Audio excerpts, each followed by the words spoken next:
Hey, howdy, hey, and welcome to Nate Talks. My name is Nate, and I have to just geek out for a second about this restaurant that my family and I semi-recently discovered. Let me give you a little bit of background first. Right now, I'm sitting in Comfort Suites, or I guess it would be a Comfort Suite. I'm sitting in a comfortable suite at the Comfort Suites in Winston-Salem, North Carolina. Now, the reason I'm in North Carolina is because if you remember last week's video, I was in my grandparents' basement in South Carolina. From there, my family went to see some other relatives in Georgia. Now it's time to head back home, so on the trek back to Maryland, we're camped out here for the night. That's irrelevant. You guys don't care about my vacation. Now, not too long ago, my aunt and my cousin who live in North Carolina introduced my immediate family and I to a restaurant that is exclusive to North Carolina, and that restaurant is called Cookout. Oh, and hey, look at that. There's the logo for it right here in this general zone, and now it's gone. Cookout is pretty sweet. Here's how it works. You can order off the regular menu, which, it basically just turns into a fast food restaurant. But they have this thing called the Cookout tray, and if you get the Cookout tray, you get an entree, 2 sides, and a drink. Now, you may think that that doesn't sound like a lot, and you can keep thinking that all you want to, as long as being wrong isn't a problem for you. The entrees at Cookout are fairly standard. You have your burgers, your chicken strips, your chicken sandwiches, things of that nature. No real surprises there. But then you get to the sides. Now, you have things as sides like fries, and I think you can get onion rings. Maybe I'm wrong, I'm not a fan of onion rings, so I don't really pay attention to if you can acquire them there or not. Some of their sides are things like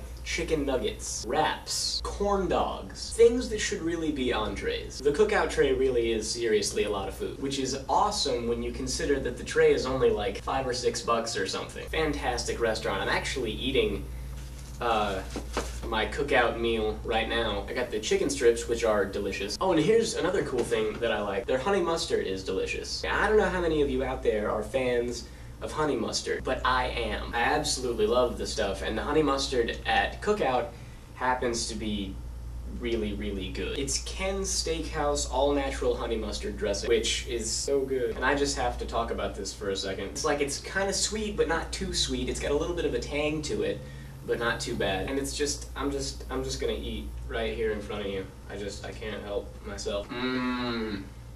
You can also get really good milkshakes there. My mom tonight actually got an Oreo milkshake, which she shared with me here in this cup, and it's delicious. The milkshakes, though, I'm just gonna go ahead and warn you, for those of you who intend to actually, pack up and head to North Carolina to try Cookout, are pretty thick. I mean, it's like eating ice cream. I wouldn't even seriously bother with a straw. Just go ahead and get a spoon. So, I mean, as a summary, if you're ever in North Carolina, try to find a Cookout. You will not be disappointed. While we're talking about food, a while back I asked for comments about things that you'd like to see me do with this vlog. And I think the comment that probably most stood out to me was actually one that someone posted on Facebook. I was asked to do a cooking demonstration. Get all Julia Child on you guys. And I think it's a really fun idea, but I have a problem. I don't know how to cook, or at least I don't know any good recipes that I could use. But I've decided that sometime in the future I'm going to do this cooking demonstration. It will happen. So what I would like you guys to do is, if you're watching this video, and clearly, you are, is give me some ideas for recipes that I could make. Nothing too complicated,